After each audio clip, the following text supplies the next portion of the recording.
Notre société est en constante métamorphose. Il est important de comprendre les événements qui se produisent autour de nous. Des histoires incroyables, sensibles, choquantes, inimaginables. Racontons les comportements des uns et des autres pour éveiller et exhorter à la vigilance. Le rendez-vous, c'est sur la chaîne de Rossi BGO. Continuez par nous envoyer vos histoires afin que nous puissions éclairer notre société sur les faits, des incidents et des événements à couper le souffle. Ne manquez surtout pas de nous donner vos avis sur les histoires que nous vous racontons, de liker, de commenter et surtout de vous abonner à notre chaîne Rossi BGO. Regardez, écoutez avec attention et tirez une bonne leçon. Bon visionnage. Bref, la famille, nous tous, on a écouté ensemble ce que le présentateur a dit. Il dit abonnez-vous, likez, laissez les commentaires et sans oublier aussi de partager mes vidéos et on va avancer. La famille, je vous dis toujours, je vous présente, regardez ma chaise. Regardez ma chaise, s'il vous plaît. On a cotisé pour moi, je vais acheter au moins une chaise où je peux être confortable pour expliquer les histoires. Oui, il y a besoin de vos soutiens pour que je puisse acheter une chaise comme ça. Voilà. Aujourd'hui, j'aimerais vous présenter, on va écouter ensemble l'audio d'une jeune sœur, ce qu'elle a vécu, ce qu'elle a traversé dans un village de Côte d'Ivoire. Elle dit ça à Abidjan. Je ne suis pas l'auteur, je ne suis pas tant de ces histoires. Mais on va écouter ensemble ce qu'elle a traversé. Ce qu'elle a traversé. Franchement, ce n'est pas du jeu. Écoutez très bien cette histoire-là. Je pense que quand tu ne connais pas un coin, avant d'aller là-bas, il faut prévenir tes parents d'abord. Et tu dis à cette personne que si je m'en vais là-bas, de temps en temps, si vous n'avez plus de mes nouvelles, s'il vous plaît, venez là-bas. Voici le nom et voici le lieu. On va écouter ensemble, bien avant que je vais donner mon point de vue sur cette histoire-là. Voilà ça. Aussi, je vais te raconter une histoire. Une expérience que j'ai vécue dans les années 2012. Voilà. Dans ce village-là, j'ai vécu 2 expériences mystiques comme ça. Bon, je te raconte la première expérience. En 2012, à cause de la crise post-électorale qui s'est faite en 2010-2011 par les universités étaient fermées. Donc en 2011, après mon baccalauréat, en 2012, là, ils avaient fermé les universités. Donc, on devait nous orienter en 2013. Voilà, donc, tu sais, quand tu es issu d'une famille un peu défavorisée, qui n'est pas trop nantie, là, tu finis d'avoir le bac, mais il faut chercher les petits jobs pour pouvoir faire en attendant. Nous, on faisait les jobs des vacances, tout et tout. Et puis les jobs en attendant que la rentrée arrive pour que tu puisses prendre l'argent là pour faire ton transport, ton petit déjeuner, payer tes fournitures pour aller à l'école. Donc, c'est dans cette quête-là qu'il y a une amie qui a été approchée par un de ses camarades qui dit que dans un village à Abidjan, il y a un monsieur qui cherchait une secrétaire. Voilà, je t'explique le travail du monsieur. Le monsieur, c'est un architecte. Voilà, un architecte. Il construit des maisons, tout et tout. Il travaille avec des sociétés. Il construit les maisons pour lui, il a ses propres maçons. Et puis lui construit des maisons, tout et tout, pour ses maçons. Il fait ça à Abidjan, il a fait ça avec plusieurs sociétés de Côte d'Ivoire, comme Sogefia et autres. Donc lui construit les maisons et puis voilà, il a des marchés et puis c'est comme ça que ça se passe. Et maintenant, il a eu un marché, à Abidjan, il est au plateau, il a son entreprise, tout et tout. Maintenant, il a eu un marché dans lui, son village. Donc, il était amené à construire des maisons dans son village. Voilà, il y a des maisons en jeu béton, en terre rouge, puis il y a des maisons en dur. Voilà, il l'a amené à faire ça. Donc, il a des maçons qu'il a pris, il l'a envoyé au village et puis chercher des secrétaires. Puis, il allait venir s'installer au village pour un bon moment pour travailler là-bas. Donc, il cherchait des gens pour travailler dans son entreprise. L'entreprise d'Abidjan, il y avait déjà des gens qui travaillaient là-bas. Donc là, c'était dans son village. Donc, il cherchait des filles. Et comme ça, mon amie qui a été approchée là, elle dit que non, ses parents, on va la laisser aller dans un village pour travailler, puisqu'ils ne connaissent pas bien le monsieur, tout et tout. Mais elle m'a proposé, elle dit, ah, que moi je suis là. Et j'ai travaillé, il y a des personnes, tout et tout. Donc, franchement, même si c'est à l'autre bout du monde, je vais partir. Tant qu'on me paye mon salaire, c'est déjà bon. Et c'est comme ça, j'ai accepté. Le jeune et moi, on a pu discuter du prix. Autant, il me payait à 30 000 francs. Mais il m'a dit que si 30 000 francs le mois, il me donne à manger, moi je dors chez lui, je me lave chez lui, je mange chez lui. Midi et puis le soir je mange, mais les matins, il n'est pas dans mon programme. J'ai dit ok, ça marche. Et puis à la fin, il me donne mes 30 000. Maintenant, il m'a dit je peux descendre les week-ends. Parce que vendredi, sont fermes, samedi, dimanche, on ne travaille pas. Donc, je peux venir dans ma ville, rester, puis rentrer dimanche soir. Tous les week-ends, je descendais. Il dit, ok, ça marche. Mais dans le village, là, c'est un seul voyage. C'est-à-dire, pour venir en ville, là, c'est un seul voyage. Si tu as raté ça, c'est fini. Tu ne viens plus qu'au lendemain. Voilà.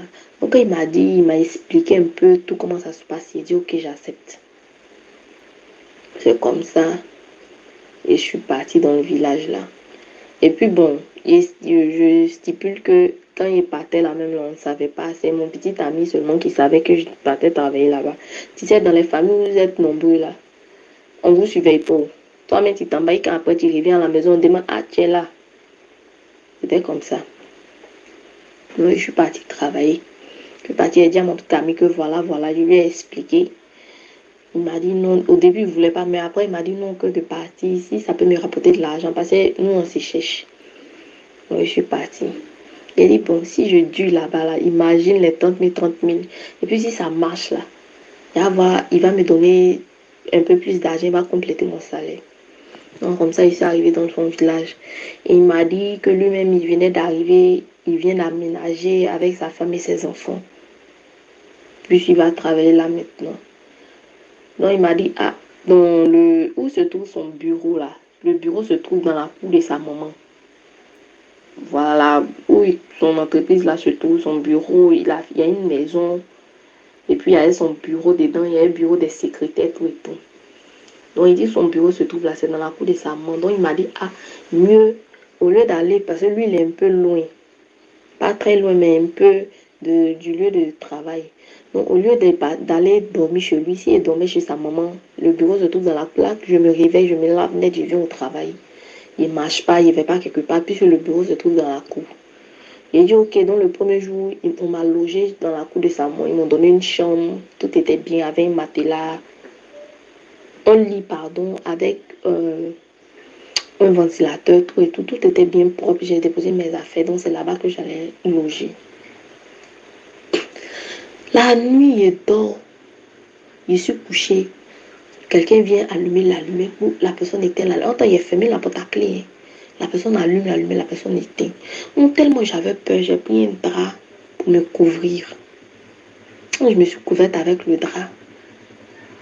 La personne tire mon drap. Mais en vrai, je ne vois pas comment on appelle ça même. Une ombre du genre.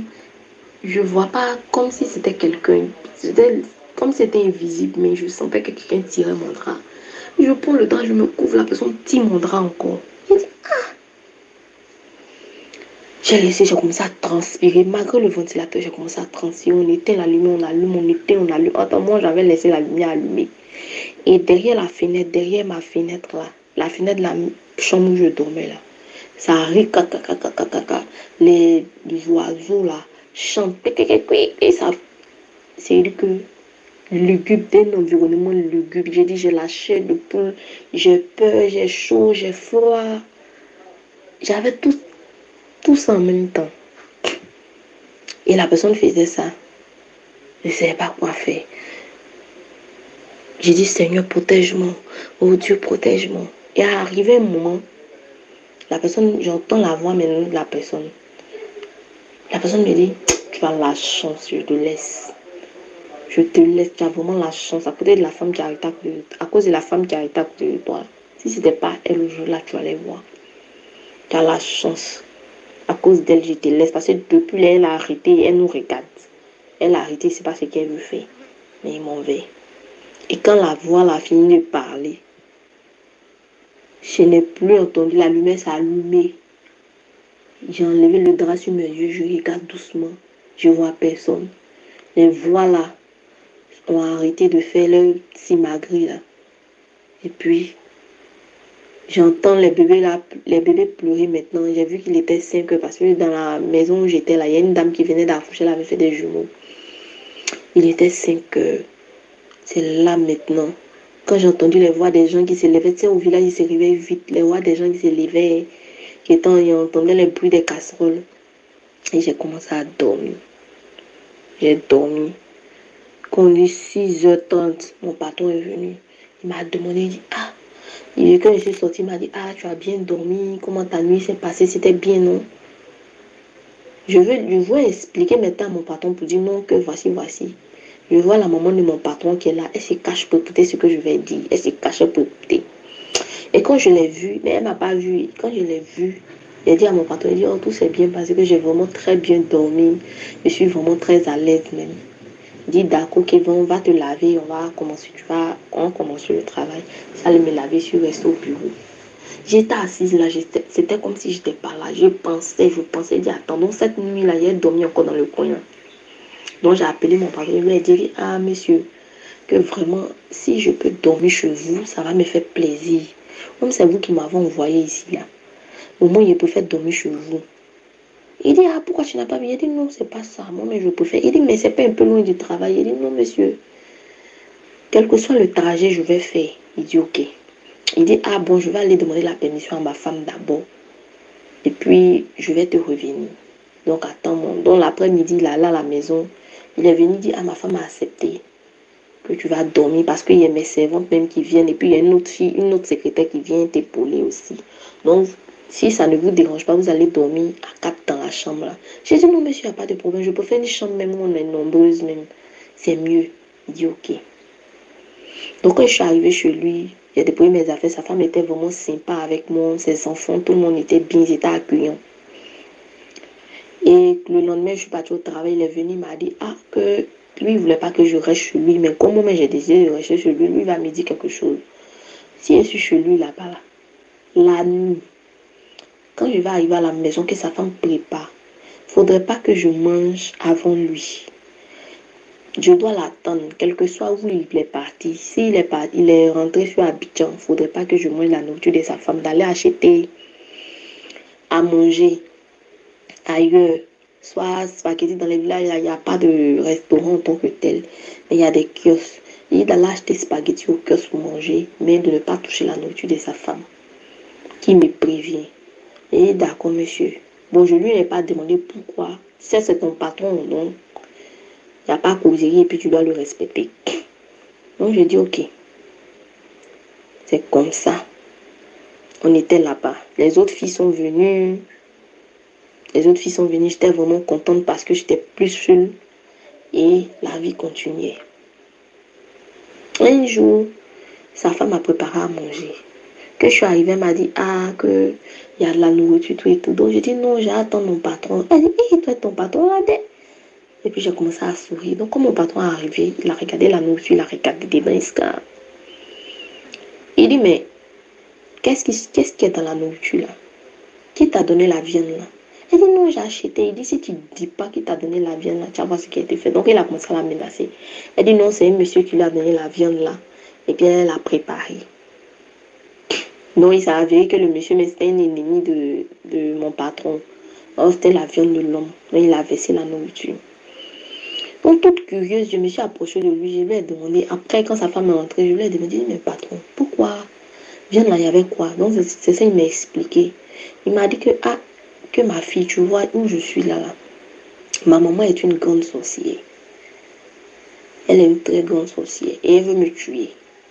Et ma femme aussi, là, elle est sorcière, elle est dans leur secte là. Il dit, ah bon, il dit oui. Que donc, à cause de ça, quand moi je suis allée me laver jusqu'au Burkina, donc ils ne peuvent pas m'atteindre.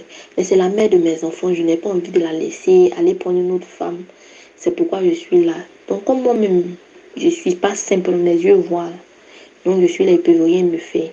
Quand je suis assis là, même quand je prends l'eau, même sucrerie, je suis saoulée. Il me promène, il me déshabille. Et maman qui a mis ça sur moi, elle veut me tuer, mais elle n'arrive pas. Parce que je l'ai menacé à plusieurs reprises. Je suis allée jusqu'au chez le chef du village. Que si je meurs, c'est elle. Donc les gens de ma génération, là, ça, si quelque chose m'arrive, elle aussi, on la tue. Donc jusqu'à présent, elle ne peut pas. Donc c'est cette femme-là, ils m'ont donné, comme elle aussi, elle est dans la sorcellerie. C'est ce qu'ils me font. J'étais tellement dépassée. J'ai dit, ah bon, une femme vraiment très gentille. Elle n'est pas méchante. Tu es dans sa maison, même tu es à l'aise. Tu ne peux pas imaginer que cette femme est sorcière. Mais il m'a dit que dans le village là, de faire très très attention, que c'est un village rempli, c'est un village des Abidji. Je n'ai pas envie de mentionner le nom du village. Qui sont vraiment sorciers. Que de faire très attention. C'est pourquoi il m'a dit, il ne voulait même pas que j'habite ici. Mais comme je ne voulais pas rester chez sa maman. Donc je lui ai expliqué un peu ce que sa maman a fait le premier jour où je suis venue, ce qui s'est passé, et puis que sa maman m'écoutait, écoutait quand on était en train de parler. Il m'a dit tout simplement que non, elle va rien me faire, que je suis une étrangère, c'est pas sa viande, mais elle voulait juste me tester. J'ai dit ok. Donc dans le village là-bas, chaque 6 mois, il y a ils ont un fétiche ou bien un génie, je sais pas. Il y a un génie, un truc comme ça qui passe dans le village. Et quand le génie passe, le génie prend les étrangers. C'est-à-dire que si tu es arrivé dans le village, tu es étranger, tu ne fais pas partie du village, que tu es un sorcier ou bien une sorcière, ou bien tu lances des sorts, tu fais quelque chose de mauvais, ou bien tu n'aimes pas l'homme, le génie là t'emporte. Donc c'était comme ça. Moi, je suis arrivée là-bas en juin, donc c'était le 6e mois.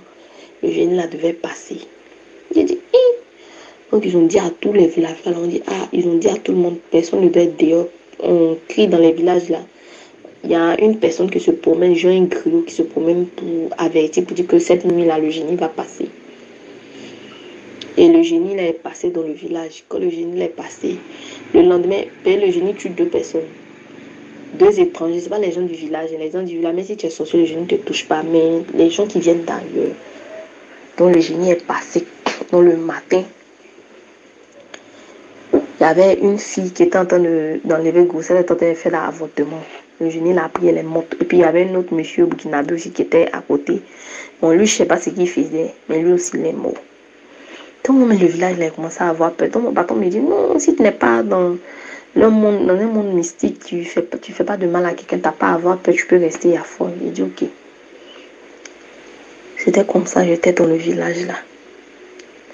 Une autre fois, maintenant dans mon travail, revenons à mon travail commençait à donner. Puis sur moi, mais je priais pour que Dieu touche le cœur des gens, pour que les gens puissent venir donner leur maison à mon patron pour construire.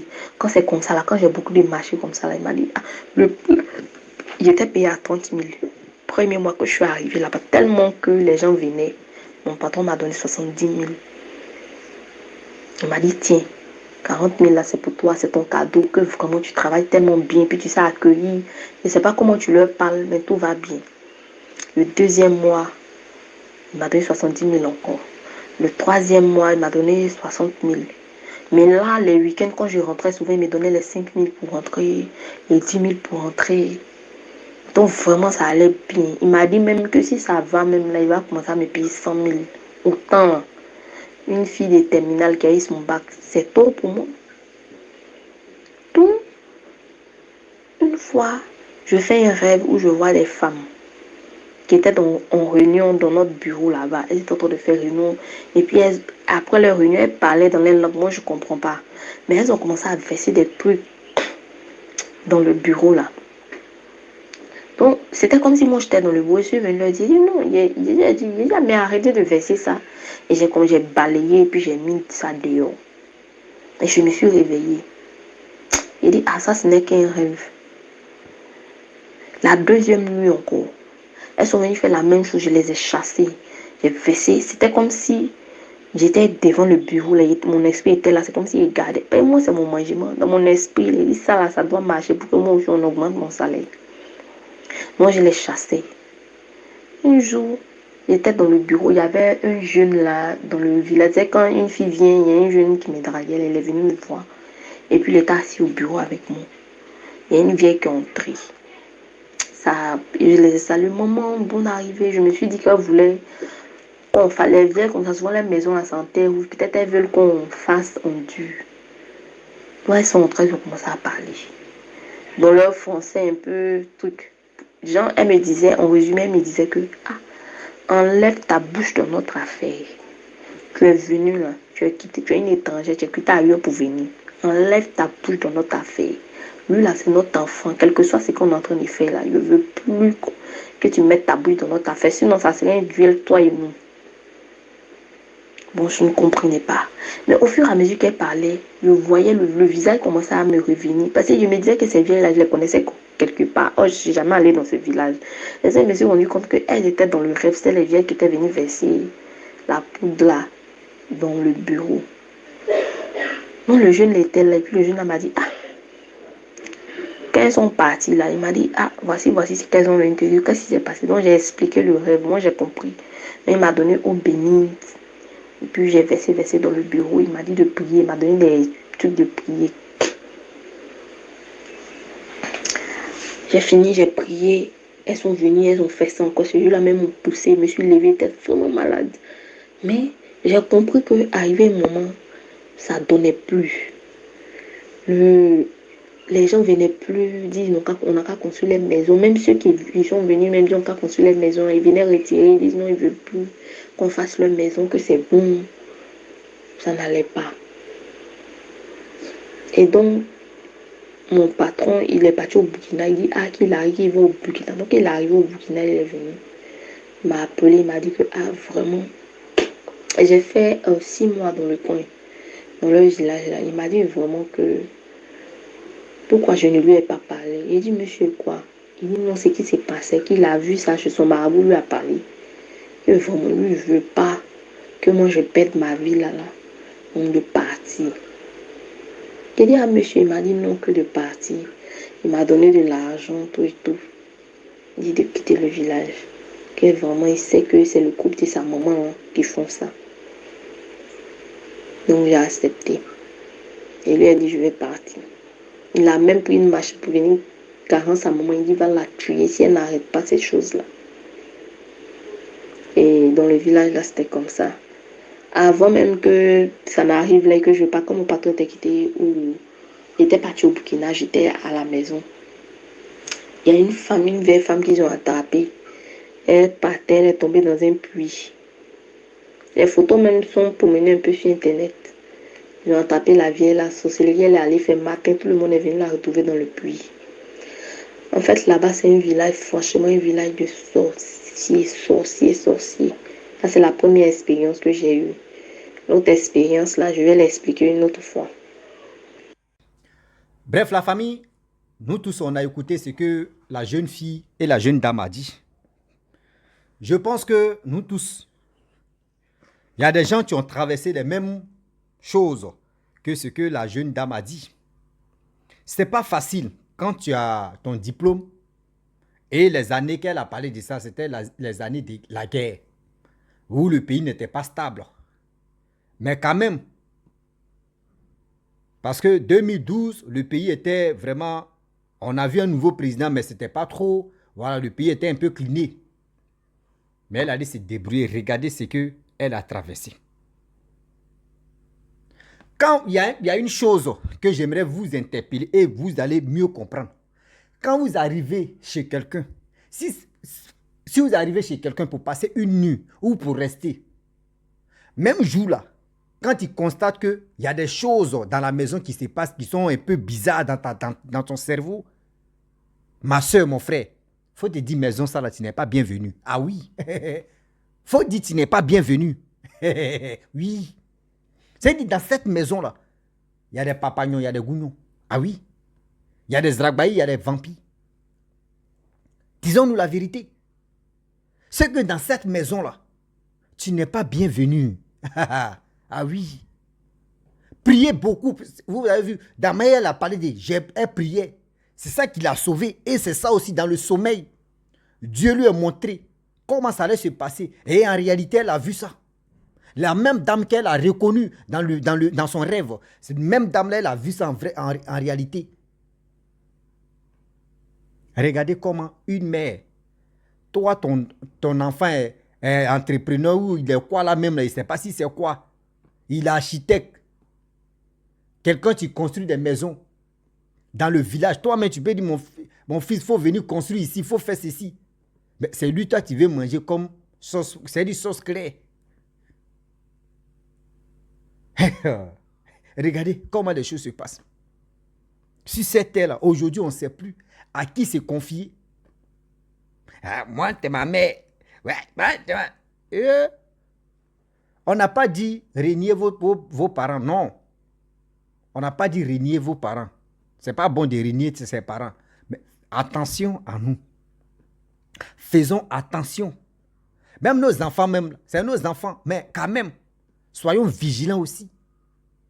La famille, on a écouté ensemble ce que la jeune femme a dit. Je ne peux pas trop argumenter pour ne pas que ça devienne long métrage. Par exemple, c'est court métrage, je veux faire maintenant, mais je ne veux pas que ça devienne long métrage. Je vais vous laisser. Tu es nouveau ou tu es nouvelle, abonne-toi sur ma chaîne YouTube, ma page Facebook. C'est sur ma chaîne YouTube que je poste que 5 histoires par jour. Si page Facebook, c'est 3 ou 4 comme ça que je poste. Donc, je vous dis à très bientôt. Ciao. Bisous. On est ensemble.